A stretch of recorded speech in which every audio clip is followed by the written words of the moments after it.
Kung gusto mong umangat sa buhay, hindi mo kailangan ng magic formula.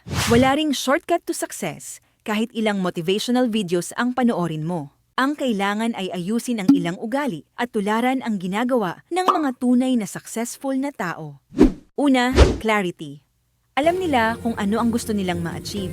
Hindi vague, hindi paasa, hindi yung sana all, sana ganito, sana ganyan. Clear goals lead to clear actions. Kung hindi mo alam ang direction mo, kahit gaano kakasipag, paikot-ikot lang talaga. Pangalawa, consistency. Successful people don't wait for motivation. They move even on ordinary days. Kahit walang spark, kahit walang inspirational music sa background.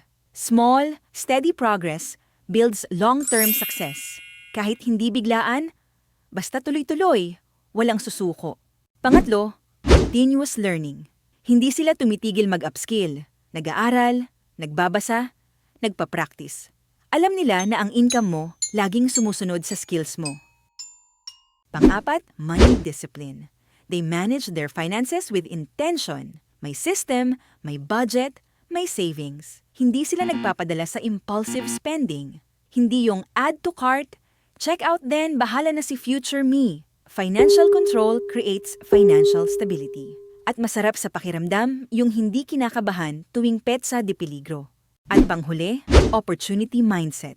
Open sila sa bagong ideas. They study, they analyze, and they take calculated risks. Kaya habang ang iba nagdududa pa, ang mayaman kumukuha na ng chance. Kung sisimulan mo kahit isa sa mga ugaling ito, makikita mo ang pagbabago sa takbo ng buhay mo. Hindi biglaan, pero siguradong may direction.